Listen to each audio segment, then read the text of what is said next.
The tires of my car crunched over the gravel as I pulled up to the looming structure of Ashwood Hospital.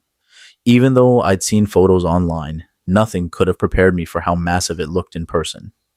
The building stretched across the dark horizon like a sleeping giant, its jagged roofline silhouetted against the night sky. The windows, at least the ones that hadn't been broken out, reflected the pale glow of the moon, while the others stared back at me like hollow, vacant eyes. I turned off the ignition, and the silence that followed was absolute. No traffic, no night animals, just the faint hiss of the wind working its way through the hospital's broken windows. I sat there for a moment, my hands still on the wheel, heart hammering in my chest. I'd been on ghost hunts before, houses, cemeteries, even a small abandoned motel. But this was different. This was a hospital. Hundreds of rooms, long hallways, basements, operating theaters, a labyrinth of forgotten history. The air had a chill to it when I stepped out of the car, carrying my gear bag to the cracked pavement leading up to the main entrance. Grass and weeds had pushed their way through the concrete, and ivy crept up the sides of the brick walls like black veins. The front steps sagged in places, wood warped and stone chipped. Above the door hung the remnants of a sign. Ashwood Hospital in faded, rust-colored letters. I set my bag down and unzipped it, running through my equipment like a ritual before entering. EMF detector, checked, batteries fresh. Spirit box, powered on for a moment. The static hiss was oddly comforting. Digital voice recorder, for capturing EVPs. Thermal camera, screen flickered to life, showing my hand in shades of red and yellow. REM pod, small circular device that lit up when something came close. Flashlight, bright and reliable, though I had extra batteries just in case. Cat balls, little motion-activated light-up toys I'd scatter in rooms to detect movement. SLS camera rig, heavy, but worth it if it picked up those strange stick figure anomalies people talk about. I took a slow breath. Everything was ready. I slung the strap of my bag over my shoulder, flashlight in hand, and started toward the entrance. The double doors had been chained shut once, but the lock had long since rusted away. One of the doors leaned inward just enough for me to squeeze through. The moment I stepped inside, the temperature seemed to drop. The smell hit me first. Damp wood, mold, dust, and something faintly metallic, like old rust. My flashlight beam cut through the dark, revealing collapsed ceiling tiles scattered across the warped linoleum floor. The lobby was massive, more like a waiting hall than a simple entryway. Chairs lay overturned in rows, their upholstery eaten away by time. An old reception desk sat against the wall, its glass window shattered, papers strewn across the floor like brittle autumn leaves.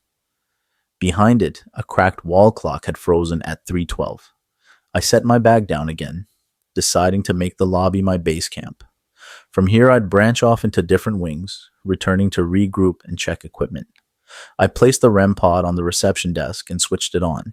Its red light blinked to life, steady and silent for now. I scattered 2 cat balls on the dusty floor in front of the desk, just to see if anything would interact with them while I was gone. The silence was heavy, almost pressing against my ears. Even the sound of me unzipping my bag seemed too loud, bouncing off the cracked tiles and peeling paint. I pulled out the EMF detector, switched it on, and swept it slowly around the room. The green light stayed steady at baseline. No spikes, not yet. But I already felt it. That unmistakable weight in the air. The sense that I was not alone. I tried to shake it off and continued to take in the details. The walls were an off-white color, though years of water damage had turned them yellow and brown in places. A row of wheelchairs stood against the far wall, their wheels crooked as though they had been abandoned in haste. My flashlight caught the glint of something reflective in one of them. Stepping closer, I saw it was just a shard of broken mirror lying in the seat. Still, it made my stomach twist. I paused, listening. From deep within the hospital, a faint sound echoed, like a door hinge groaning, far away down the hall. I froze, EMF detector raised, waiting for a spike. Nothing. Just that faint sound, swallowed quickly by silence. I spoke aloud for the first time since entering, my voice unnervingly small in the cavernous space. "Is anyone here with me?" No response. just the dim whir of wind sneaking through the cracks. I checked the REM pod, still quiet, the cat balls, still dark. But I knew better than to think this meant nothing was around. If anything, it felt like the hospital was holding its breath, waiting to see what I'd do next. I tightened the strap of my bag, flashlight beam steady. The entrance had been the easy part. Now it was time to venture deeper into the hospital, room by room, corridor by corridor, armed with only my equipment and the courage I hoped wouldn't fail me. And as I stood there, preparing to step into the first dark hallway, I swore I felt a faint vibration in the floor beneath my boots. Just the building settling, I told myself. Just the old bones of Ashwood shifting in the night. But in the pit of my stomach, I wasn't so sure. I adjusted my flashlight and turned toward the left corridor branching off the main lobby. The beam illuminated a long, narrow hallway lined with doorways, each leading into what looked like old patient rooms. The walls were stained with years of water damage, paint peeling like scaly skin, and the floor was littered with plaster fragments and crumpled paper. The first few steps felt heavier than they should have, as if the air itself resisted me. I held the EMF detector in one hand, sweeping it back and forth slowly. The green light held steady, no jumps into yellow or red. Still, I could feel the shift in the atmosphere with every foot I moved forward. I paused outside the first door on the right. The wooden placard above the frame still clung to the wall by a single rusted screw. Room 12B. I reached out and gently pushed the door open. Inside, my flashlight revealed the skeletal remains of a once functional hospital room. A rusted bed frame sat against the wall, its mattress long gone. A cracked fourth pole leaned in the corner, and the remains of a curtain dangled from the overhead track, shredded like old lace. On the far wall, a bulletin board still held scraps of yellowed paper, corners curling in on themselves. I set my bag down near the doorway and crouched. Pulling out 2 cat balls, I placed one on the windowsill and another on the floor in the middle of the room. I flicked on the digital recorder and set it down on the bed frame. Is there anyone in this room with me tonight? My voice felt too loud against the silence. If you can hear me, you can touch one of the lights I placed here, or say something into this recorder. I waited, flashlight beam steady, breath fogging in the cool air. Nothing. The cat balls remained still, lifeless. I tried again. Can you tell me your name? A faint sound broke the silence. My head snapped toward the far wall. It was so soft I thought I might have imagined it. A tiny tap, like a fingernail on glass. My eyes darted to the windowsill. The cat ball there remained dark. The EMF detector crackled to life in my hand, the green light pulsing briefly into yellow before returning to baseline. I felt my heartbeat climb. Thank you, I whispered. If that was you, can you do it again? Make the lights go off, or touch one of these things I brought with me. Seconds ticked by. Nothing. Then, without warning, the cat ball on the floor flickered to life, glowing bright green, its little LED pulsing as though someone had tapped it. I froze, my breath caught in my throat. Good, I said quickly, my voice shaking but controlled. Can you make it light up again? I waited, every muscle in my body tensed. 10 seconds passed. 15. Then, just as I was about to give up, the EMF detector buzzed in my hand, spiking from green into yellow again, then briefly brushing orange. At the same time, a faint shuffle echoed from the hallway outside the room. I spun toward the door, flashlight beam cutting through the corridor. Empty. I turned back just as the cat ball on the floor flickered once more before going still. That's incredible, I breathed, half speaking to myself. My hands shook as I shut off the recorder and tucked it back into my bag. I didn't want to linger too long in just one room. Ashwood was massive, and I had hours of exploration ahead of me. I packed up my things, leaving only the faint impression of the interaction behind me, and stepped back into the hallway. The corridor stretched deeper into darkness. My flashlight revealed more open doors, some hanging crooked on broken hinges. Every now and then, graffiti appeared on the walls, spray-painted words and crude drawings from trespassers long gone. But in between the vandalism, I noticed strange, deliberate scratches in the plaster, long, vertical lines, unevenly spaced, as though carved by something sharp dragged slowly down the wall. I kept walking, the soles of my boots crunching lightly against fallen plaster. As I passed room 14, I heard it again, a soft shuffle. Not behind me this time, ahead. I froze, listening. The air was heavy and still, but there it was, faint footsteps echoing in the hallway, beyond the beam of my flashlight. One step, two, then silence. I lifted the EMF detector. Steady green. Hello? My voice trembled just slightly. If you're here, can you make a sound again? For a moment, nothing happened. Then, faint but clear, came the sound of something metallic clattering against tile, maybe 20 feet ahead. My flashlight darted forward, catching a small object rolling to a stop in the middle of the hallway. It was a coin. Rusted and old, but unmistakably a coin. I stared at it, pulse pounding in my ears. I hadn't heard it fall from above, nor had I seen it slide out from under a door. It had simply appeared.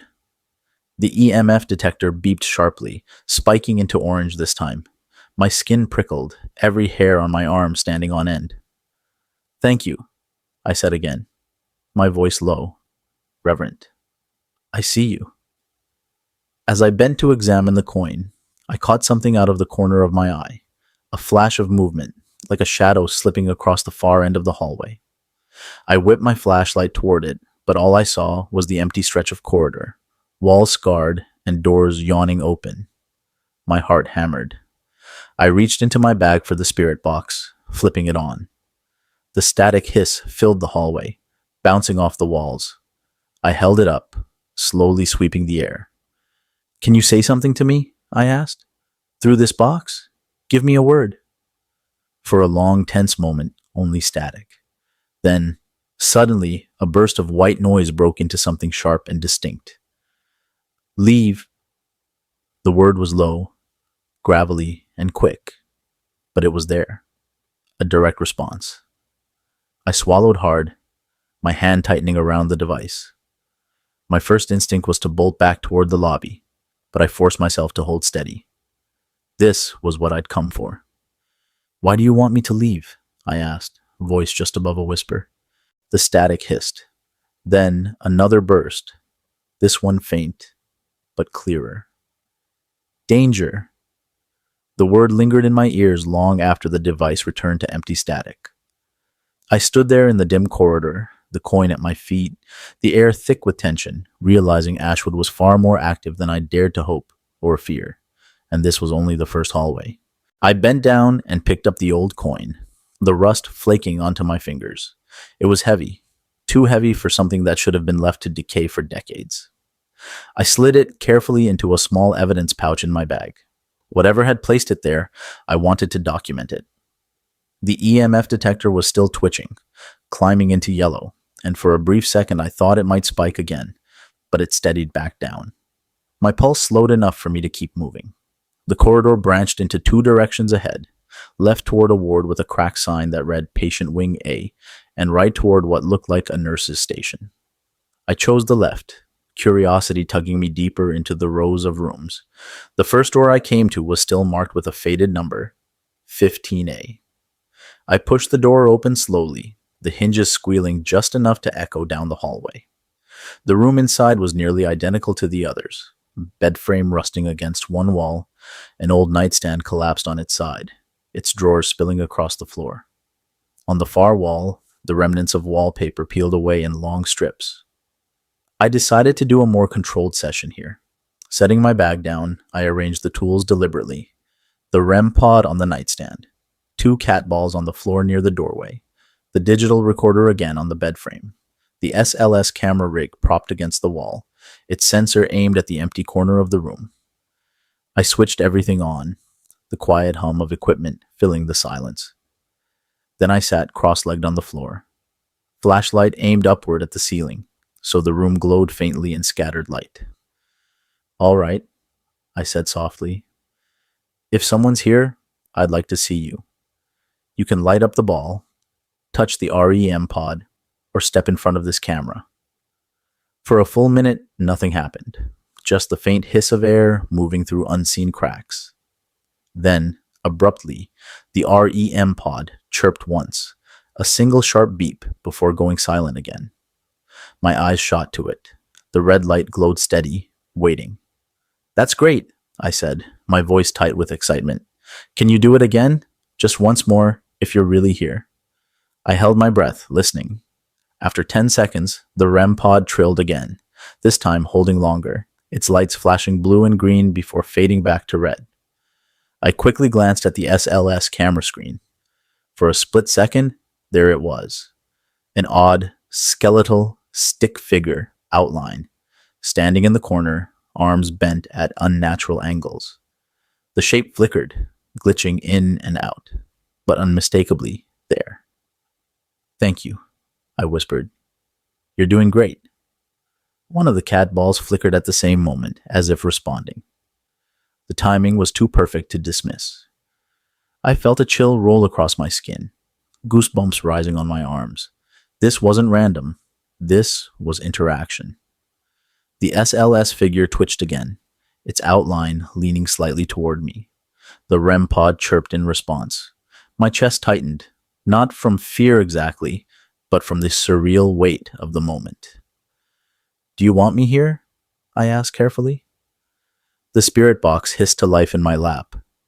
I hadn't even started sweeping it again, but as soon as I powered it on, a single word bled through the static. "Stay."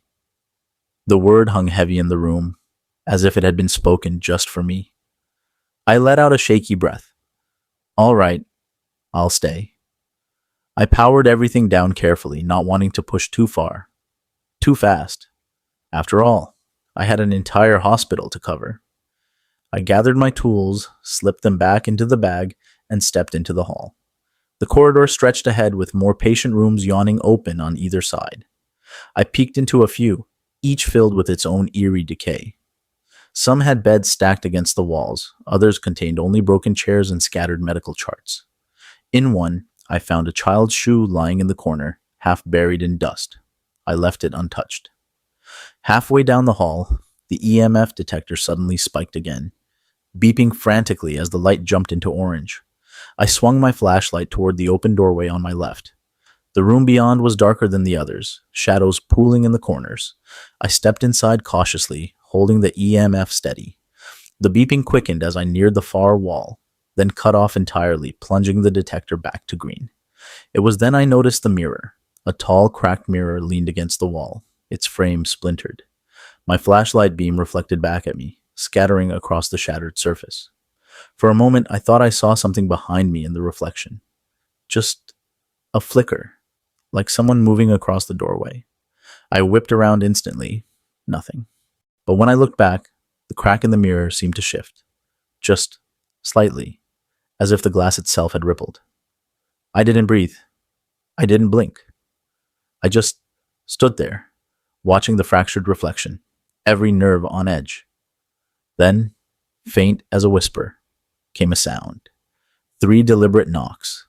Not from the hallway, not from the walls, from inside the mirror. The EMF detector screamed into red. I stumbled back, nearly tripping over debris as my flashlight shook in my hand. The knocks echoed once more, knock, knock, knock, before fading into silence. The detector steadied again. My breathing was ragged, adrenaline spiking hard in my chest. I knew one thing for certain. Ashwood Hospital wasn't just haunted. It was aware of me, watching me, responding to me, and I was only on the first floor. The further I moved down the corridor, the more the atmosphere seemed to tighten around me. The patient rooms gave way to wider double doors with faded lettering etched into the cracked glass. Surgery wing, authorized personnel. Only. My flashlight beam caught the outlines of medical symbols scratched into the door by vandals, their graffiti blending with decades of dirt and rust.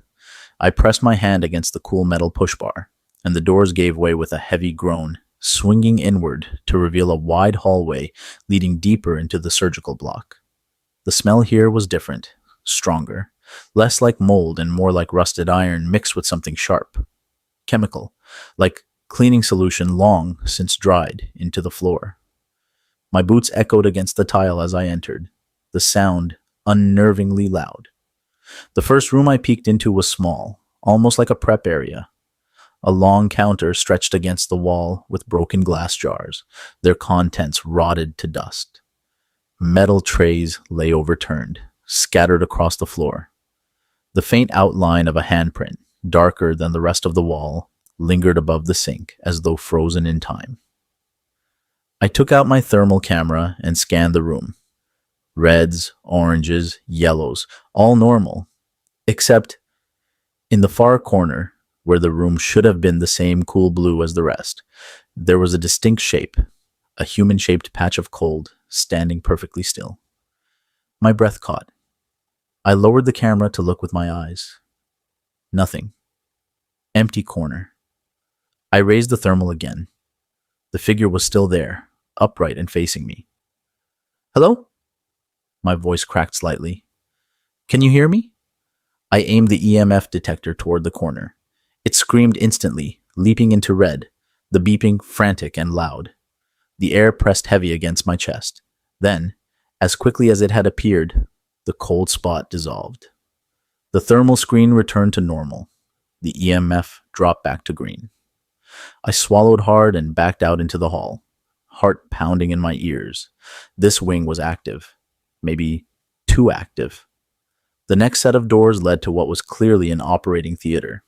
My flashlight cut across the wide space, an operating table in the center, rusted and corroded, its leather straps cracked and stiff. Above it, a large surgical lamp hung by a thick metal arm. The lamp swayed gently, though the air in the room felt still. I stepped inside cautiously, setting my bag down near the door. The echo in here was deeper, hollow. My voice bounced back at me when I muttered, "This is unreal." I set up the REM pod on the operating table itself. The red light blinked to life, casting an eerie glow on the rusted surface. 2 cat balls went onto the floor on either side of the table. Then I pulled out the spirit box and recorder. "This was once a place where people were worked on," I said carefully, trying not to use words that might provoke negativity. "If you're here, can you come close to this device and let me know you're with me?" The static hissed from the spirit box. For a while, nothing but white noise. Then, sharp and clear. "Yes." The voice was deep, almost mechanical, cutting through the static with chilling precision. The REM pod trilled a second later, its lights flashing blue and green. My flashlight flickered once, twice, before steadying. I felt the temperature drop around me, the kind of cold that cuts to the bone. I pulled out the thermal camera and scanned again. There, by the operating table, a figure stood hunched over, its head bowed, as if examining the table. The cold outline shifted slightly, bending forward. I froze, unable to breathe. Then, the surgical lamp above the table gave a sudden creak and swayed harder, the metal groaning in protest. The REM pod blared, lights blazing, while one of the cat balls on the floor lit up, rolling slightly forward as if kicked. I stumbled back toward the wall, recorder still running in my hand. "I see you," I whispered. "Can you tell me what you're doing here?" The spirit box hissed, then spat out a single, chilling word. "Watching." The moment it said it, a loud metallic clang echoed across the room. My flashlight darted to the source. A tray that had been sitting against the far wall had flipped onto the floor, skittering across the tile until it hit the base of the operating table. I couldn't move, couldn't speak. The room was alive, humming with energy. The REM pod blared again, shrill and insistent. My flashlight dimmed briefly, flickering like a candle about to go out. Then silence. The lamp stilled. The REM pod quieted. The cat balls went dark. I stood there for a long moment, my breathing loud in the cavernous room. The only sound was the faint buzz of the spirit box static. Slowly, I gathered my equipment, my hands shaking. I whispered, "Thank you," into the recorder before shutting it down. As I turned to leave, I glanced back one last time. For just a heartbeat, in the glow of my flashlight, I thought I saw a shadow stretched unnaturally long across the far wall. A figure, tall and thin, standing perfectly still. When I blinked, it was gone. I stepped quickly back into the hallway, the door swinging shut behind me. My nerves were shot, adrenaline still pumping hard, but I couldn't stop now. The hospital had more to show me, and the deeper I went, the stronger the presence seemed to become. The signs pointing downward were so faded they were nearly unreadable, but the cracked arrow stenciled on the wall told me what I already knew. Basement level. I reached the stairwell, and the air hit me immediately. Thicker, colder, heavier than anywhere else I'd been so far. My flashlight beam shone down the steep flight of stairs, catching on rusted railings and concrete steps coated in a film of dust. The deeper I looked, the more the darkness seemed to swallow my light, as if the beam had limits it never had above ground. I adjusted the strap of my bag and began the descent. My boots crunched against the steps, each one groaning under my weight. The air smelled of earth and old machinery, with a sour undertone like mildew soaked into stone. Halfway down, I paused. A faint sound drifted up from the depths.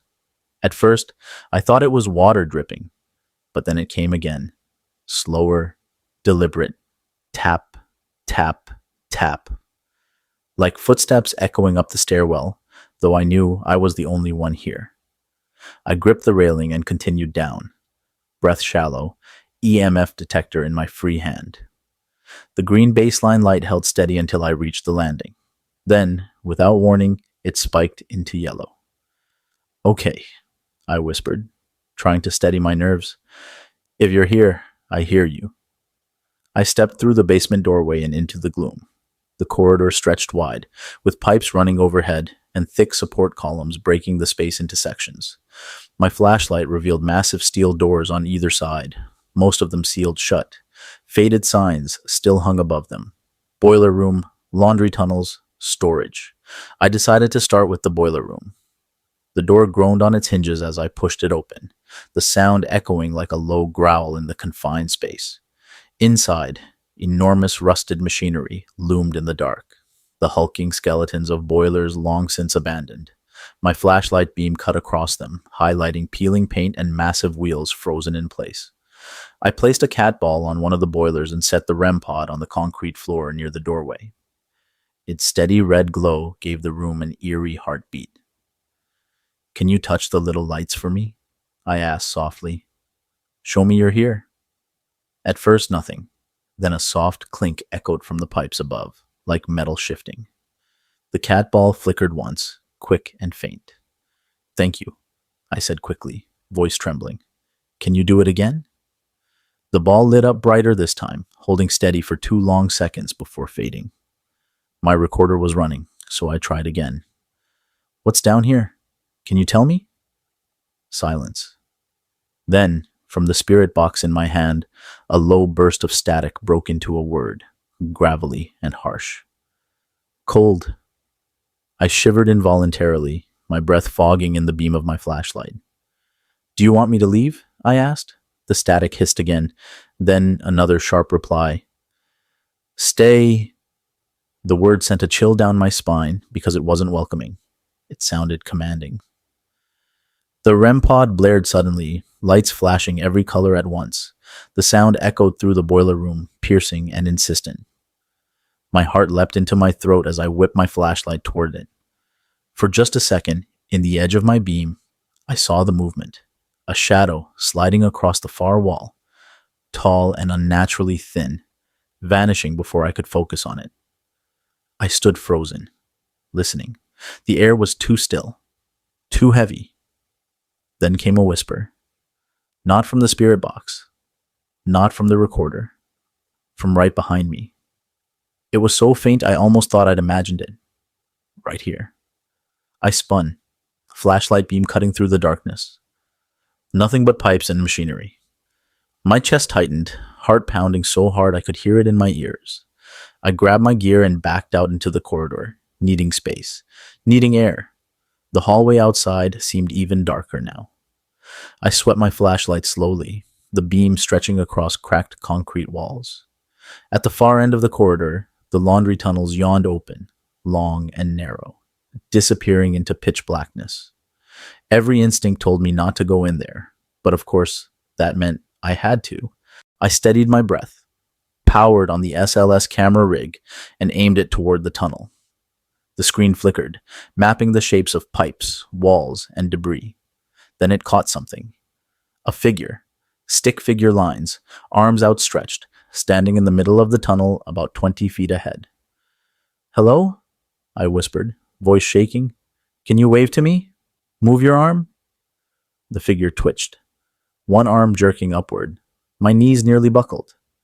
It was interacting. Directly. Suddenly, the figure dropped out of the display, gone as if it had never been there. At the same moment, a deafening bang exploded from deep in the tunnel, like a metal door slamming shut with force. I stumbled back a step, every nerve in my body screaming. The EMF detector buzzed to life in my hand, spiking red. My flashlight flickered, dimmed, then flared back.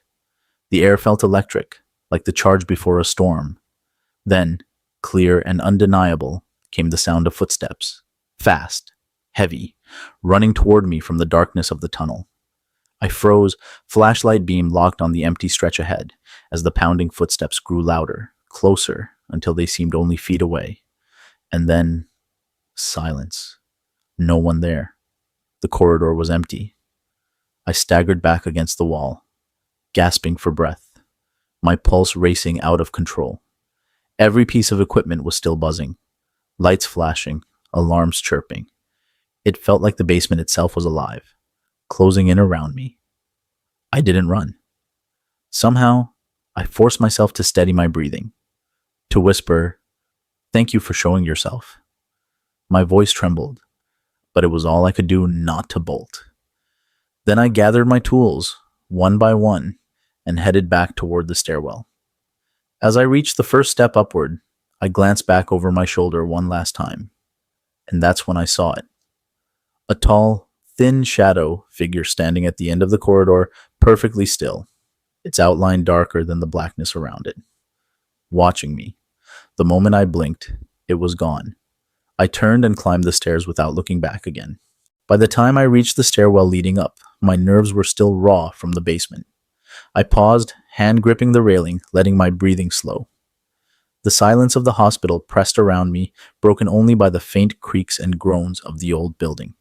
The steps leading to the upper floors were narrower, dust and plaster crunching beneath my boots as I climbed. A faded sign at the top read, "Pediatrics Wing, Level 3. The moment I stepped onto the landing, I felt the change. The air wasn't as suffocating as in the basement, but it carried a strange, almost playful energy, lighter, but no less chilling. My flashlight beam swept across the long hallway, revealing faded murals of cartoon animals painted on the walls. Their colors had long since bled into muted shades, but the shapes were still there. Smiling lions, elephants, birds. Their cheerful faces looked wrong against the decay. The corridor stretched wide, with doorways leading into rooms filled with small, rusted bed frames. Some had tiny mattresses still clinging to their coils, blackened and brittle. In one room, a small rocking horse sat in the corner, its paint chipped and peeling, one eye missing. I swallowed, the unease curling in my gut. Places meant for children always carried a heavier weight when abandoned.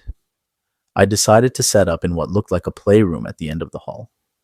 The door creaked open, revealing shelves built into the walls, their surfaces scattered with broken toys, plastic blocks, headless dolls, the wheel of a toy truck.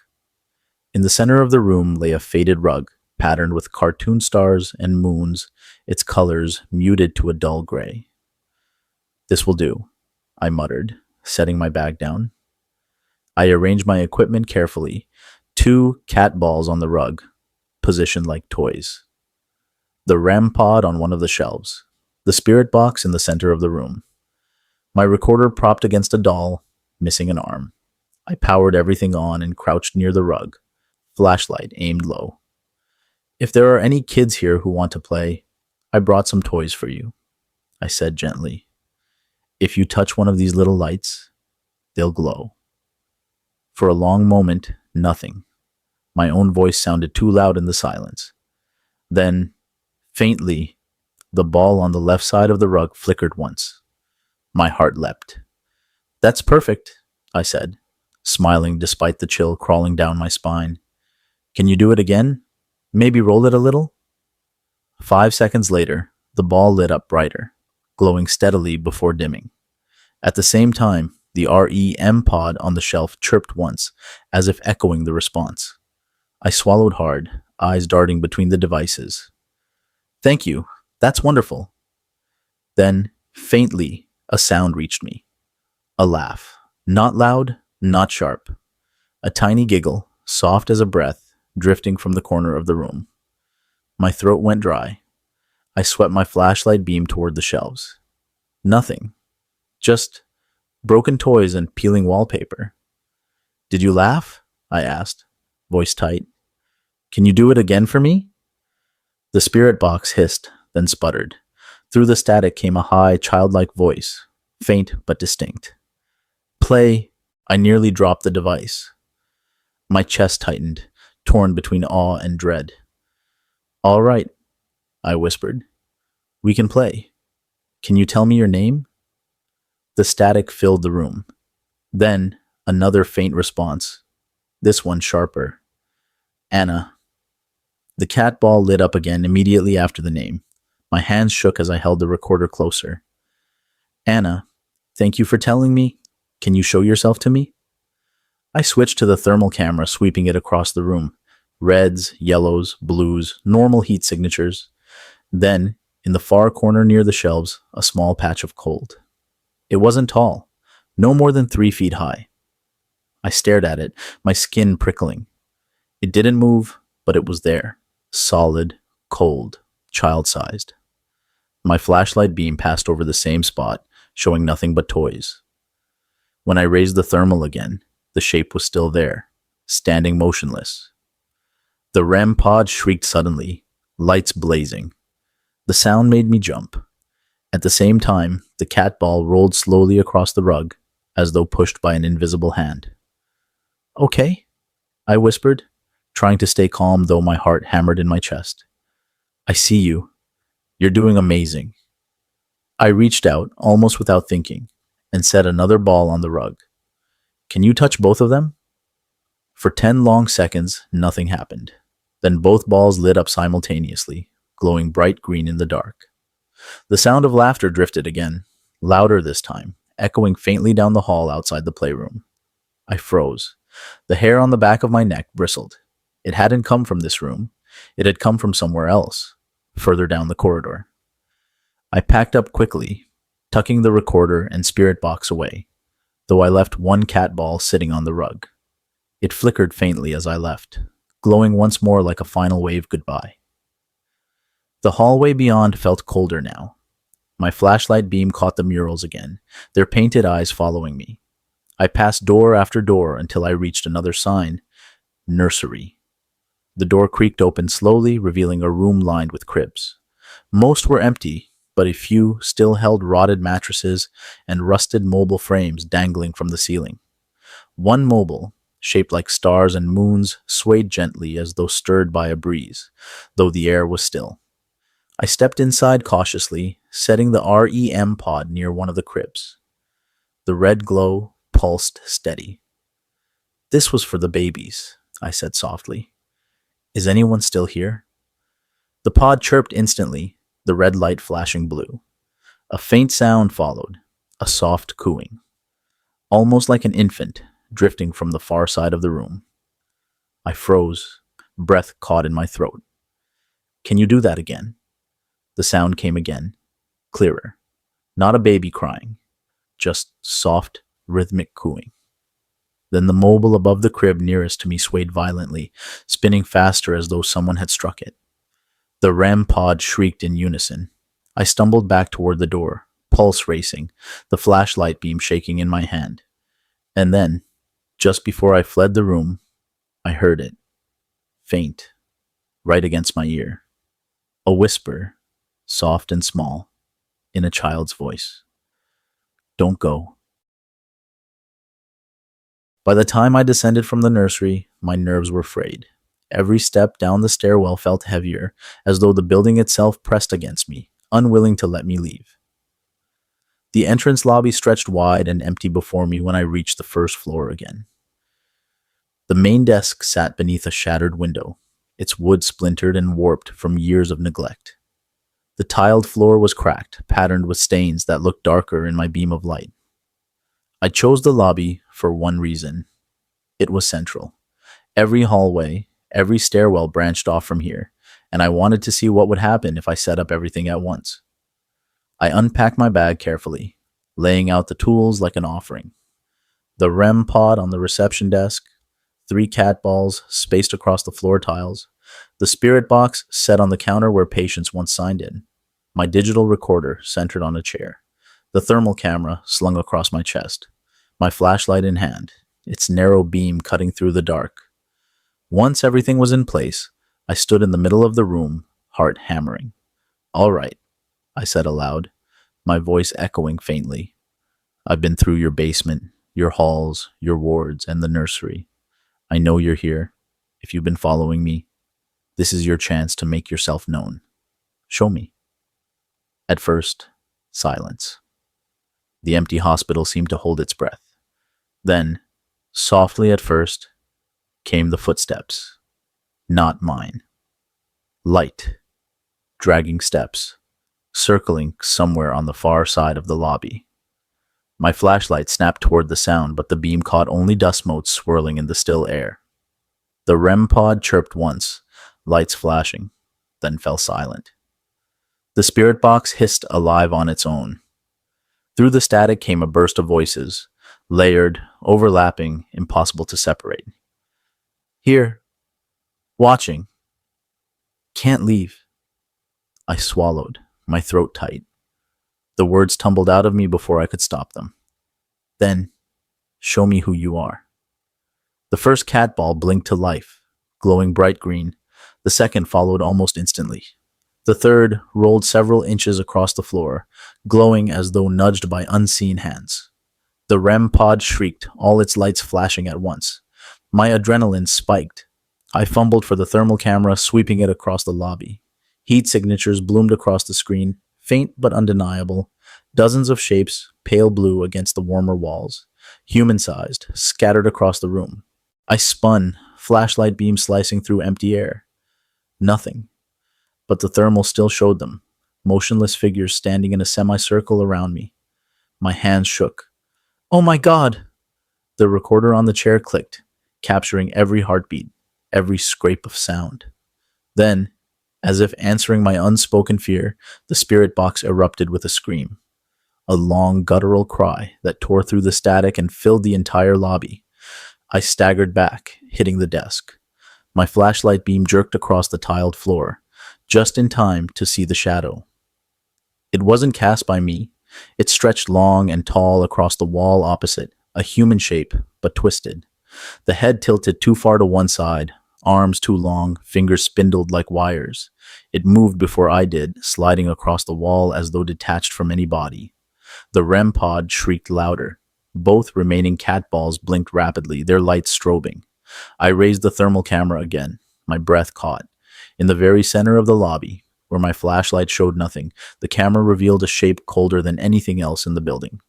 7 feet tall, towering, its form shrouded in blue-black cold. I froze, my pulse thundering in my ears. The spirit box hissed, then a single word cut through, deep and low, impossible to mistake. "Leave!" The overhead light fixtures flickered violently, though they hadn't worked in decades. The sound of shattering glass rang out from somewhere above, shards raining down across the desk. I didn't wait. Heart pounding, I swept everything back into my bag with shaking hands. The recorder kept running, catching the chaos.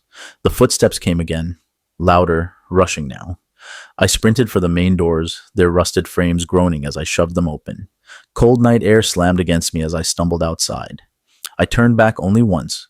Through the broken glass of the lobby windows, I saw it. A figure, tall and wrong, standing where I had been, watching me. Its outline shimmered faintly in the dark, then vanished as though it had never been. The REM pod's final shriek echoed in my ears as the silence of the night swallowed me. I didn't stop running until the hospital was a shadow on the horizon. The hospital shrank behind me as I stumbled across the overgrown parking lot, lungs burning from the sprint. My flashlight beam shook wildly over the cracked pavement and weeds sprouting through asphalt. Only when I reached my car did I finally allow myself to stop. I leaned against the driver's side door, chest heaving, eyes locked on the looming silhouette of Ashwood Hospital. From this distance, the broken windows looked like empty sockets staring after me. I forced myself to steady my breathing. My hands were trembling too hard to even fit the key into the lock, so I dropped into the driver's seat with the gear still clutched in my lap. For a long moment, I just sat there in silence, letting the night air cool my sweat-soaked skin. Then, the adrenaline began to drain, and the reality of what I had just experienced settled over me. I spread out my equipment on the passenger seat, careful with the recorder. It was still running. I clicked it off, the red light fading. My fingers hovered over the play button. Did I really want to hear what it had captured? Curiosity won. I pressed play. The playback hissed with static. My own voice fainted beneath the hum of the spirit box. Then, as if on cue, the same deep growl from earlier crackled through the speaker. Leave! I shivered, my grip tightening around the recorder. Another moment of silence followed. Then, clear as day, came the sound of footsteps, circling, faster and faster. My voice muttered something under my breath. Then came the scream that had erupted from the spirit box. The sound made my stomach twist even more hearing it outside the moment. But then, something I hadn't noticed before. Just before I fled the lobby, a second voice joined the static. It wasn't deep like the first. It was softer, closer to a whisper. Stay. I froze. My heart kicked hard in my chest. I rewound, pressing the recorder close to my ear. The whisper was unmistakable. A second presence. Something, or someone, that wanted the opposite of what the first demanded. I turned the recorder off, slipping it into my bag as goosebumps prickled across my skin. I shoved the rest of my gear inside as quickly as I could, then started the car. The headlights cut across the cracked lot, illuminating weeds and scraps of rusted metal. Ashwood stood silent. The upper windows reflected my beams, but I could have sworn, just for a second, that one of the panes glowed faintly from within. I blinked, leaned forward, stared hard. The light went out. I didn't wait for more. Tires crunched over broken asphalt as I pulled away, the hospital shrinking in my rearview mirror. With every yard that grew between me and those walls, the knot in my chest loosened just a little. But even miles later, with the building long out of sight, I couldn't shake the image of that shadow figure watching me through the lobby window, and I couldn't stop replaying that final whisper. Stay! The word still clung to me, as if Ashwood Hospital hadn't let go. And maybe, deep down, I knew I'd go back someday, because once you've heard a place breathe, once it has spoken your name, you're never entirely free of it.